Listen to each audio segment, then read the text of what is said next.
જૂનાગઢથી મહત્વના સમાચાર સામે આવી રહ્યા છે, જ્યાં મગફળીના આક્ષેપો પાયા વિહોણા ગણાવ્યા છે। જૂનાગઢથી આ સમાચાર સામે આવી રહ્યા છે। મગફળી કૌભાંડના આક્ષેપો પાયા વિહોણા ગણાવવામાં આવ્યા છે। યાર્ડના ચેરમેન વાલભાઈ ખેરનું નિવેદન સામે આવ્યું છે। 4 સેન્ટર પર થઈ રહી છે આ યાર્ડમાં ખરીદી। એક પણ જગ્યાએ ખરીદીમાં ગેરરીતિ થતી ન હોવાનો ખુલાસો તેમણે કર્યો છે। માંગરોળ સિવાય એક પણ મગફળીની ગુણી બહારની નથી તેવું તેમના દ્વારા જણાવવામાં આવ્યું છે।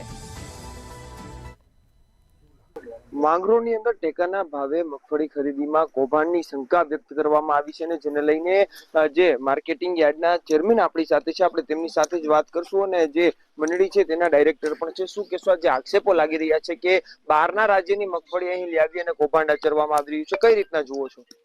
એક પણ ગુણી, એક ટ્રક કે એક ગાડી કે 10 ગાડીની લોડની વાત નથી કરતો। બહારના રાજ્યોની અથવા ગુજરાતમાં જુનાગઢ નહીં પણ માંગરોળ તાલુકા સિવાયની ક્યાંયની એક પણ ગુણી સાબિત કરી બતાવે તો તમે જે કહો એ કરવા માટે અમે તૈયાર છીએ। પણ આ જે આક્ષેપો છે તદ્દન પાયાવિહોણા અને ખોટા આક્ષેપો છે। વિઘ્ન સંતોષી માણસો ને મજા ના આવતી હોય એટલે આ એનું કારજદાન છે અને આવા ખોટા આક્ષેપો કરે છે। તમે અહીંયા જોઈ શકો છો 4 સેન્ટરો ઉપર તમે ચેક કરી શકો, ગુણી ચેક કરી શકો, લેબમાં મૂકવી હોય તો લેબમાં તમે ટેસ્ટ કરાવી શકો છો। અને માંગરોળ તાલુકા સિવાય કોઈની બહારની માંડવી અહીંયા આવતી નથી અને અહીંયા વ્યવસ્થિત કામ ચાલે છે।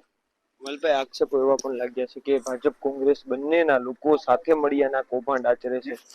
તદ્દન વાત ખોટી છે। ભાજપ કોંગ્રેસ વાળી અહીંયા વાત આવતી નથી। આ 4 સેન્ટરોમાં જ અલગ અલગ મંડળીઓને કામગીરી મળી છે અને અલગ મંડળીઓ કામગીરી કરે છે અને આ આક્ષેપો છે એ તદ્દન પાયાવિહોણા અને ખોટા છે। અને અહીંયા તો માંગરોળ તાલુકાનો ખેડૂતોને કેમ સંતોષ મળે, કેમ પોષણક્ષમ ભાવ મળે, કેમ એને વ્યવસ્થિત એની મગફળી તોરાય એ અમારો આશય છે અને એ મુજબ અમે કામ કરીએ છીએ।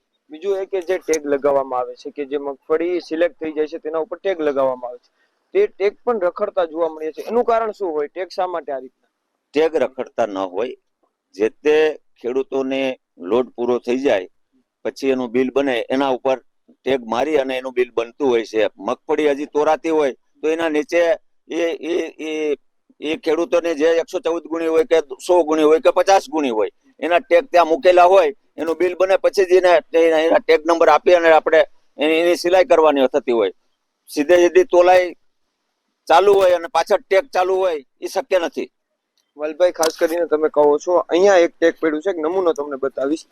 આ એક ટેગ અહીંયા પડ્યું છે કે જે રીતે આ ટેગની અંદર આપ જુઓ છો કે આ કોકની સિલેક્ટ થયેલી માંડવી છે। આ ટેગ કઈ રીતના અહીંયા પડ્યું? કદાચ લોડ ભરતા હોય અને કદાચ સિલાઈમાંથી નીકળી ગયો હોય તો એવું બની શકે। આ ટેગ કોઈ કૌભાંડ માટેનો આ ટેક્સ નથી, ટેગ નથી। એટલે આ લોડ છે, આ ગુણી ભરે છે મજૂર, આ મજૂર ભરે છે તો આ સાઈડમાં હોય, આ બાચકું ઉપાડવામાં કદાચ પડી ગયું હોય પણ એ લોડ નંબર માં 114 ગુણી ગઈ હોય તો એકાદ ટેગ એમાંથી નીકળી ગયો હોય કે પડી ગયો હોય તો એમાં કોઈ કૌભાંડ આચર્યું નથી કોઈ।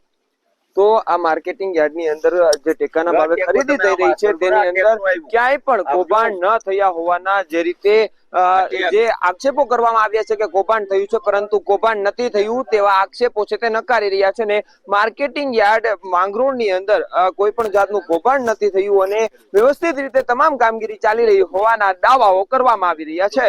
અમાર બખાઈ, મંતવ્ય ન્યૂઝ, માંગરોળ।